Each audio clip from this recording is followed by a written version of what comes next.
మేము ఏ విధంగా కష్టపడుతున్నాము, చాలా మా అన్నకి ఎక్కడ డ్యామేజ్ జరుగుతా ఉన్నా కూడా సీమరాజా అనేటోడు ముందు అక్కడ ప్రత్యక్షం అవుతాడు. మరి ఆ విధంగా కష్టపడేటువంటి వ్యక్తిని కదా. సో ఎటువంటి ఇబ్బంది లేదు. నేను ఎంత కష్టమైనా కూడా ఇష్టంగానే భావించి నేను అన్న కోసం అయితే ఆహర్నిశలో కష్టపడి పనిచేసేటువంటి వ్యక్తిని మీ ద్వారా మీకు తెలియజేస్తాను, మీ ద్వారా మీ ప్రేక్షకులకు తెలియజేస్తాను. Very good.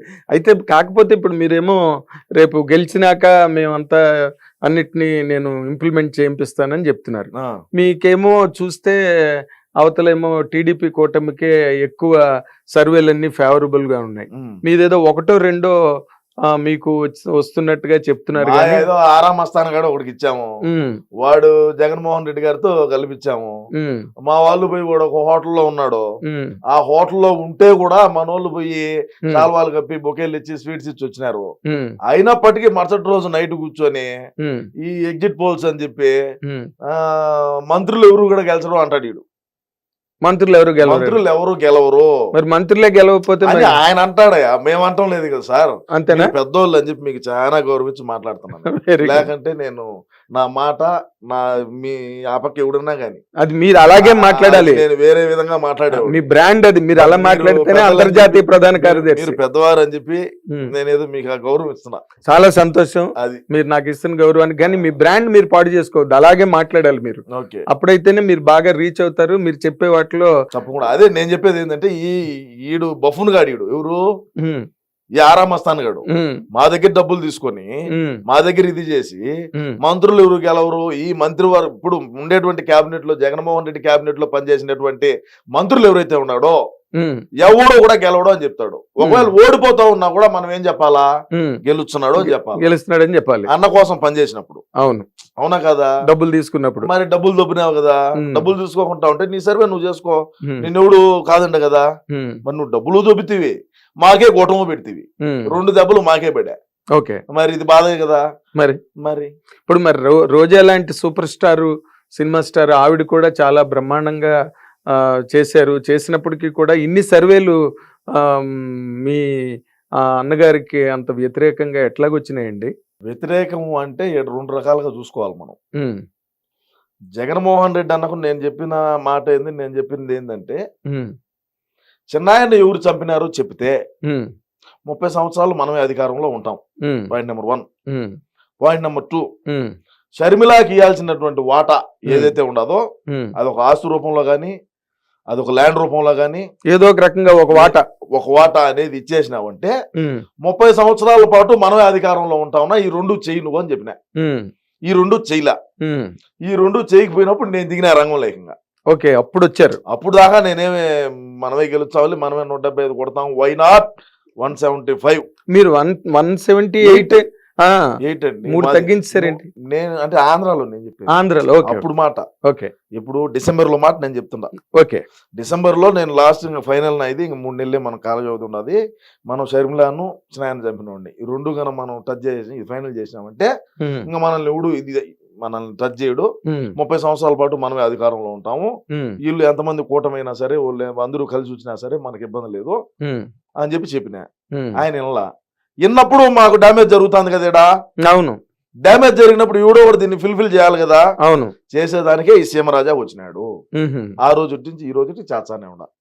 అవును, అసలు మీరు గొక్క తిప్పుకోకుండా చేస్తున్నారు వైఎస్ఆర్సీపీకి. నిజంగా తప్పకుండా గొక్క తిప్పుకోవట్లేదు మీరు. అసలు ఏ వీడియోలు చూసినా సరే మా అన్న అన్న అన్న అని చెప్పి అసలు మీరు అసలు మా బాధ దేవుడికి తెలియాలండి. గొంతులు పోయినా, ఆరోగ్యాలు బాగాలేకున్నా, జ్వరాలు వచ్చినా, హార్నెస్లు ఏమే చేసినా, ఎవడు ఎక్కడ ఏది పాయింట్ మాట్లాడినా కూడా దాన్ని తీసుకొని మళ్ళా ప్రజల్లోకి తీసుకొని పోయి మళ్ళా అన్నకి యాడ్ డ్యామేజ్ జరుగుతుందో అని చెప్పి మళ్ళా దాన్ని తిప్పికొట్టి మళ్ళా మా ఆయన నిలబెట్టుకుంటున్నాం ఏం జరిగినప్పటికీ. మరి ఏంటి 3 రోజుల ముందు సజ్జల రామకృష్ణారెడ్డి గారు అలాగా తేలిపోయి మాట్లాడారు. ఒకసారి తేలిపోయి మాట్లాడినాడు అంటే చేసిందంతా ఇడే కదా, చేసిందంతా ఇడే కదా.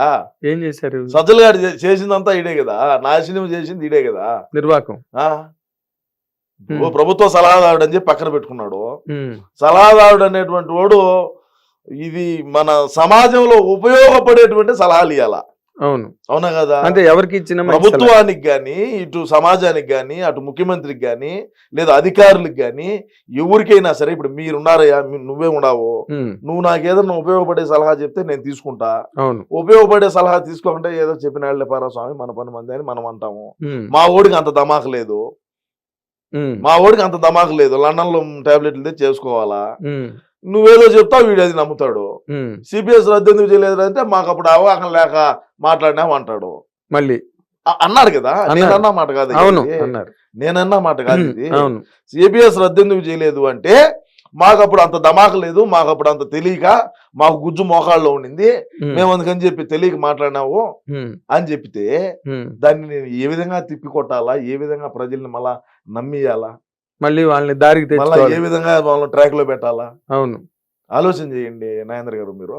నా పరిస్థితి ఏ విధంగా ఉంటది, నా బాధ ఎట్టుంటది, ఎన్ని రోజులు నిద్రపోని రాత్రుల్లో కూడా గడిపినాయి. మరి ఎందుకు మీ అన్నగారు ఏమో ఆయన్నే ఎప్పుడు ముఖ్య సలహాదారుగా పెట్టుకుని కొనసాగిస్తారు పెట్టేదానికి ఇందుకే మరి అయినప్పటికీ కూడా మీరు ఇంత జరిగినప్పటికీ కూడా గ్యారంటీగా అప్పుడు 175 అన్నారు, ఇప్పుడు ఇంకో 3 అంటే నాగేంద్ర గారు మీరు ఒకటి చూడండి, తండ్రి పదవిని అడ్డం పెట్టుకొని లక్షల కోట్ల రూపాయలు లూటీ చేసి 16 నెలలు జైల్లో చెప్పకూడదు దీని.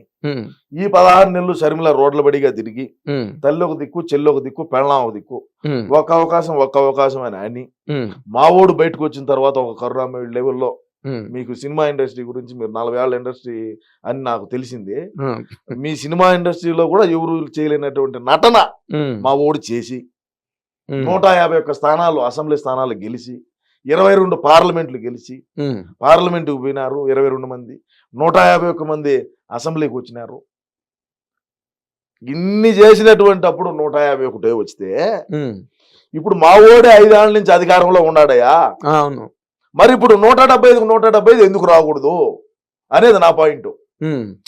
16 నెలలు జైల్లో ఉంటేనే 151 స్థానాలు గెలిచినప్పుడు 5 సంవత్సరాల పాటు పాలన కొనసాగించి తాడేపల్లి ప్యాలెస్ లో నుంచి కొంపలోంచి బయటికి రానప్పటికీ జైల్లో ఉన్నా కొంపలో ఉన్నా 2 ఒకటే అంతే. ఇప్పుడు మా వాడు బయటకు రావాలన్నా కూడా 1000 మంది పోలీసులు కావాలా, తోపుడు బండ్లు బంధు, షట్టర్లు వేయాలా, బార్కేడ్లు పరదా పట్ల కట్టాలా, పోలీసు వాళ్ళ వలయంలో కవచంలో పోతాడు. జైల్లో ఉన్నా ఒకటే, బయట ఉన్నా ఒకటే కదా, తాడేపల్లి ప్యాలెస్ లో ఉన్నా ఒకటే, ప్రజల దగ్గరికి రానప్పుడు ఎక్కడున్నా ఒకటే. పైన హెలికాప్టర్లు పోతా ఉన్నా కింద ట్రాఫిక్ ఆపుతాడు, పైన హెలికాప్టర్లు పోతా ఉన్నా చెట్లు నరికితివి. ఇంకా మరి మేము ఎందుకు గెలవకూడదు? వై నాట్ 175 అంటాను నేను. అది ఆయన ఉద్దేశం కూడా అదేనా? అన్న కూడా అదే కదా, వై నాట్ 175 అంటాడు కదా. మరి ఏమైతుంది? మరి ఆయన ఏంటి, మీ వేణుస్వామి గారు ఏమో మొన్నటి వరకు మీలాగే జగన్ రెడ్డి గెలుస్తారని సడన్ గా నేను ఒక వీడియో చేశాను, మీరు చూసారో లేదో మరి. మీలాంటి ఒక పెద్దలే మీకు ఇండస్ట్రీలో ఏ విధంగా అయితే 40 సంవత్సరాలు అనుభవం ఉండదో సినీ ఇండస్ట్రీలో, అదే విధంగా 40 సంవత్సరాల నుంచి కూడా ఆయన ఇదే, అంటే మరి ఈ ఇంత తాంత్రిక పూజలు అయి కాదు, ఒక సిద్ధాంతి గారిని అడిగిన, సిద్ధాంతి గారు ఏంది పరిస్థితి, ఏంది ఈ పరిస్థితి, ఏంది దేనికి పోయినాడు ఆడికి అని నేను మీకు చెప్తా ఉండు. అది ఏ గుడికి పోయింది కూడా చెప్తా, నిన్న పోయిన గుడి కూడా ఏందనేది అది కూడా నేను చెప్తా. అది చెప్పి నేను కంటిన్యూ చేస్తా. ఒక్క నిమిషం ఉండండి. నువ్వు దేవుణ్ణి నమ్మేవాడికి దెయ్యాలతో ఏం పని? Point number 1. మీరు దీనికి సమాధానం చెప్పండి సార్, పెద్దవాళ్ళు మీరు. పని లేదు, దేవుణ్ణి నమ్మేవాడికి దెయ్యాలతో పని లేదు, దెయ్యాలతో ఏమి అవసరమో చెప్పు. చూడియా, సకల శత్రు వినాశనార్థం, సకల శత్రు బాధ నివారణార్థం ప్రత్యేక పూజ నిమిత్తం అస్సాం కామాఖ్య దేవాలయానికి ప్రయాణం. ఇది వాట్సాప్ స్టేటస్. ఎవరిది? వేణుస్వామి. చూడండి, నేనేం అబద్ధం చెప్పింది కాదు, సరేనా? అదే విధంగా కామాఖ్య దేవాలయంలో పోయి పూజలు చేశాడు, సరేనా? కామాఖ్య అమ్మ దేవాలయానికి పోయి పూజలు చేశాడు. కామాఖ్య అమ్మవారి దేవాలయానికి ఎందుకు పోతారో మీకు ఐడియా ఉన్నదా? బ్లాక్ మ్యాజిక్ చేసేవాడు ఎవడైతే ఉంటాడో వాళ్ళ మ్యాజిక్ లాడ వాళ్ళలో ఎంత కలేజా ఉండదు, వాళ్ళలో ఎంత శక్తులు ఉన్నాయి అనేదాన్ని ఆడ ప్రదర్శించి వీళ్ళకి నెగిటివ్ ఏదైతే ఉంటుందో ఈ నెగిటివ్ ఆడబెట్టి పాజిటివ్ వైబ్స్ తో వచ్చారు బయటికి. మళ్ళా ఓకే, అర్థమైందా? పాజిటివ్ వైబ్స్ వచ్చి ఎదుటోడిని నువ్వు బ్రహ్మాండంగా పాజిటివ్గా ఉంటావు. నీలో నెగిటివ్ పెడతారు. ఓకే. నీలో నెగిటివ్ పెట్టి భయాన్ని క్రియేట్ చేసి ఈడ అవసరం అయ్యా ఒక్క మాట నాయన ఒకటి చెప్తా ఈయన, ఎవడైనా సరే పూజారి గాని సిద్ధాంతులు గాని వేద పండితులు గాని ఎవరైనా పూజ చేసేవాళ్ళు ఏం పెడతారయ్యా? నైవేద్యం కాదు, హోమగుండం పెడతారు. దాంట్లో వేసే సామాగ్రిలు అన్ని తెచ్చుకుంటారు. ఆవు నెయ్యి, ఆ దినుసులు అన్ని తీసుకొస్తారు. దినుసులు ఏంటియో అన్ని తెచ్చారు కదా, జాకెట్ ముక్కలు అవి అన్ని కొబ్బరి ముక్క, కలిశాలు అన్ని గిలిశాలు పెడతారు. ఈడేం చేస్తాడయ్యా? చికెన్ పెడతాడు, చేపలు పెడతాడు, మటన్ పెడతాడు, మందు పెడతాడు. నువ్వు పూజ చేసుకుంటావు అంటే నువ్వు వైన్ తాగుతావా, విస్కీ తాగుతావా, నా బ్రాండ్ సింగల్ మాల్ట్ తాగుతావా, డబల్ మాల్టా, జానీ వాకరా, శివాస, గోల్డ్ లేబులా, బ్లాక్ లేబులా, అది ఈడు తాగుతాడు, వాళ్ళకు పోతాడు. ఓడు తింటాడు, ఈడు తింటాడు. తిని ఊళ్ళో వాళ్ళ పియ్యంతా తిని ఏ విధంగా ఉన్నాడు, వాడు మొఖం చూడు ఎట్టున్నది ఒకసారి. ఈడు మనిషాయా? ఈడ సమాజంలో ఇట్టోళ్ళు ఎందుకయ్యా? అవసరమా? బ్లాక్ మ్యాజిక్లు చేసుకునే వాళ్ళందరినీ కూడా సమాజం ఏ విధంగా ఇది చేస్తాం? వెంట తగులుతుంది కదా. మన పల్లెటూళ్ళలో అయితే చూస్తే, పల్లెటూరులో మా రాయలసీమ పక్క అయితే ముందు పక్క ఉండే పూలను 3 రాళ్ళు దుబ్బుతారు. అర్థమైందా? రాళ్ళు దుబ్బినప్పుడు మాట సరిగా రాదు, అవును, తుస్సుపోతాది. ఆ మంత్రం పనిచేయదురా, ఈయన్ని పట్టరండి అని చెప్పి చెట్టు కట్టేసి ముందు పక్క పోవడం 3 రాయి తీసుకొని రాళ్ళ దుబ్బి ఆమె పంపించారు. ఈడ వాడు తెలంగాణ ఉన్నాయి తిరుగుతున్నాడు హైదరాబాద్ లో. వరి నా కొడుకులే వాడి దగ్గర ఈడి జాతకం, ఈడిది వంకొని ఈడు చూసుకోలేడు, ఈడిదేంది పక్కనోడు చూసి చెప్పేది. ఈడిది కనపడితే కదా ముందు, ఈడు వంగి ఓడి కాలి పొట్టనే చూసుకోమని చెప్పు, మళ్ళీ చెప్పమని చెప్పు పక్కనోడిది ఏమన్నాను. ఈడిది అంత తెలుసుంటే ఒక్కటి చెప్తా ఈయన, ఎవడైనా సరే ఈడిదే మొత్తం తెలుసుంటే ఈడు పక్కనోడికి ఎందుకు చెప్తాడు? ఈడే బ్రహ్మాండంగా కోటాను కోట్లు సంపాదించి హెలికాప్టర్లు ఆడించే స్పెషల్ జెట్ ఫ్లైట్లు, విలాసవంతమైన భవనాలు, ఫామ్ హౌస్లు అన్ని కట్టుకొని ఉండరా? అవును, పబ్బు పెట్టుకుంటాడంటే ఎవడు నా బ్రాహ్మణ్ కులానికే బ్రాహ్మణులు అంటే నాకు చాలా గౌరవం. నేను ఏడన్నా మాకు కుల గురువులు ఉంటారు, మా పల్లెల్లోకి వచ్చారు వాళ్ళు, గుంటూరు నుంచి మా రాయలసీమకి వచ్చారు, కుల గురువులు అంటారు వాళ్ళను.